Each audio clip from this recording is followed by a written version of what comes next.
Greetings to all value clients. Welcome to GKFXPrime Analysis and Education YouTube channel. This is Alan Hong, market analyst of GKFXPrime. I'm gonna share my daily analysis for Monday, 7th of August in this video. So first of all, let's review the major market movement.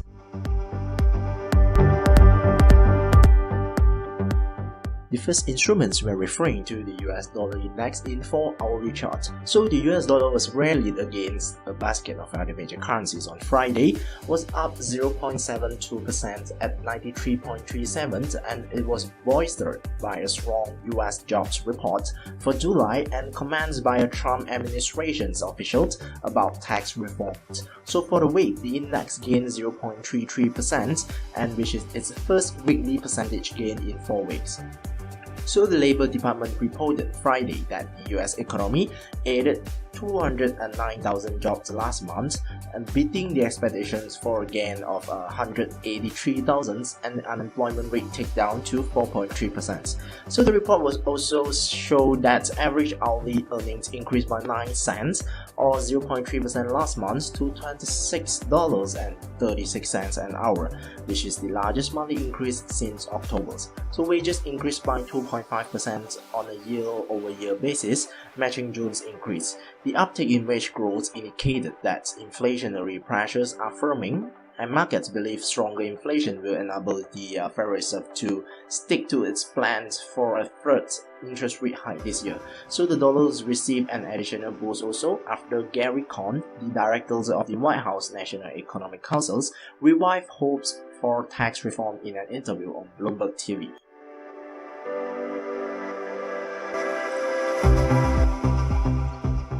Meanwhile, the other major currencies, including the euro, was fell against the dollars, with the pair EUR/USD down 0.83% to 1.1770 off the 2.5-year high of 1.1909, which sets on Wednesday.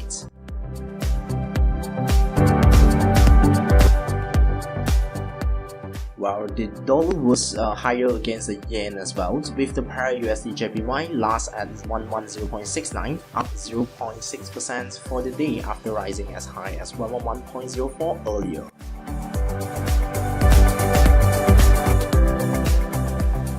Sterling was also lower against the US dollars, with the pair GBP/USD down 0.73% to 1.3042 on Friday.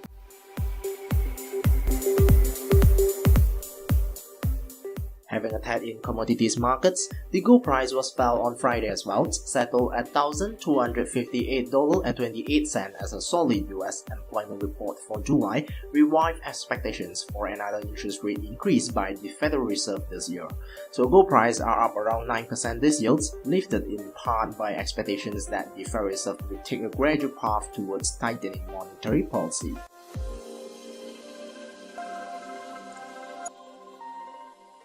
Meanwhile, the oil price settled higher on Friday, with the US West Texas Intermediate crude price was tacked on 55 cents or around 1.1% to end at $49.58 a barrel by close of trade Friday, and it was aided by signs of a possible slowdown in US shale productions, but they still ended the week with a small loss amid the renewed concerns over OPEC's compliance with the deal to curb productions.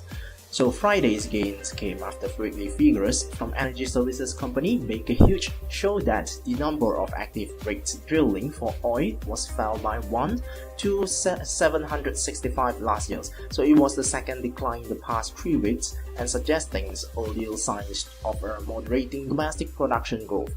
And in the same time, so OPEC and some non-OPEC producers have agreed since the start of the year to slash 1.8 million barrels per day in supply until March 2018. So far, the deal has had a little impact on global inventory levels due to rising supply from producers not participating in accords such as Libya and Nigeria, as well as a relentless increase in US shale production.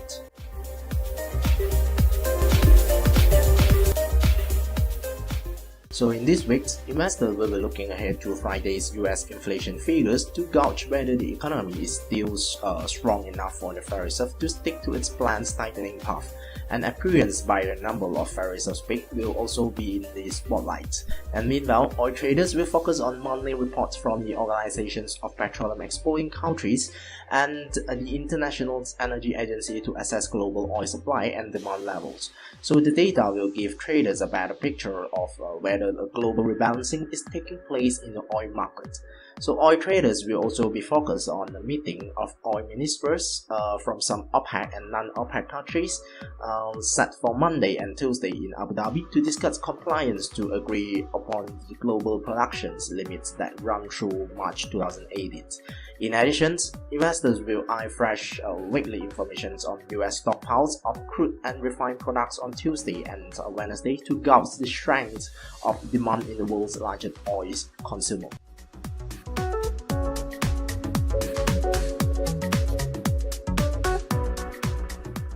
So today is the first Monday after the NFP report release, and it is usually considered as the quiet trading days, and there are no important economic data and events to be released today.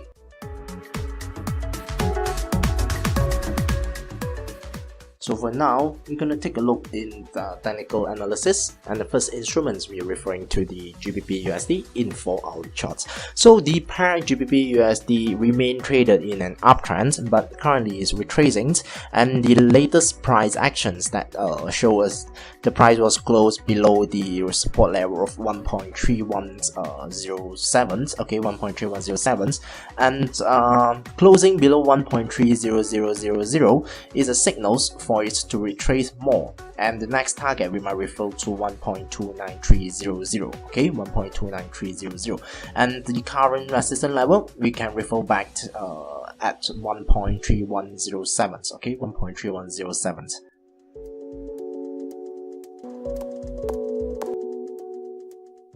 While the euro, it is traded in an uptrend against the US dollar as well, but it seems like losing momentum, and it is expected to be ranging between 1.17300 and 1.18900 in short terms. So a closures above 1.19000 suggests to continue its uptrends and probably will move further higher, and the next target we can refer to 1.2000.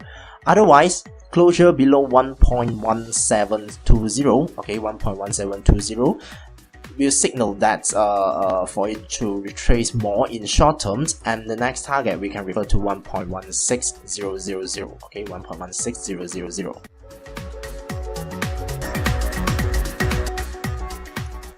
As for the Kiwi, it was remain traded in an uptrend as well, but it seems like retracing following the both moving average line which is formed a dive cross above. So a closure below 0.73800 is a signal for its for a change in the trend directions and becomes downtrends. So closure below 0.73800, it is expected to move further lower and towards the next target at 0.73400.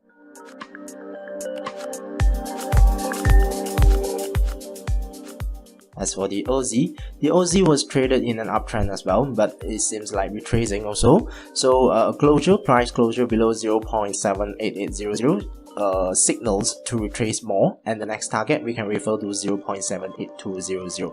So referring to those indicators, the both moving average line was formed a dive cross above, and the MACD shows us that the both movement line was fell to the levels below 0, and the momentum is at the level below 0 as well. So these are the signals to pressure the Aussie to move further lower after the price closed below just 0.78800.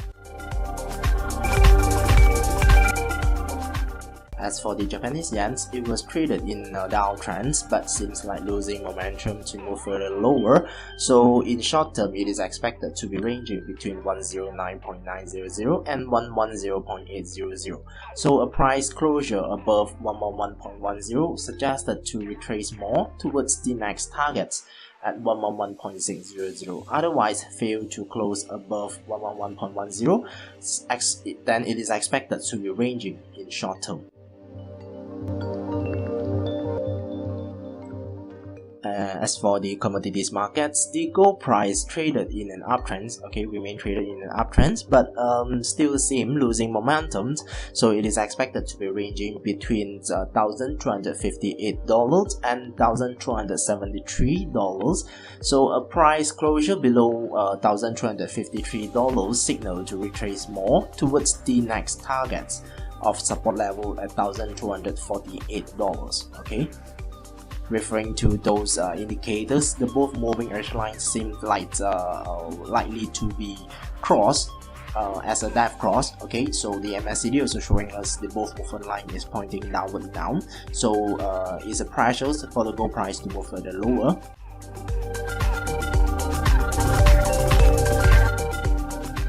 As for the oil price, it remained traded in an uptrend but losing momentum as well, so it is expected to be ranging between $48.50 and $49.80. So a price closure below $48.30 signals to retrace more towards the next target or support level at $47.20. Right, 47.20 cents as the next support level target. That's all for my analysis to date. Please don't forget to subscribe to our YouTube channel by clicking the GKFXPrime logo on the screens in order to follow our updated analysis and education video. Thank you for watching.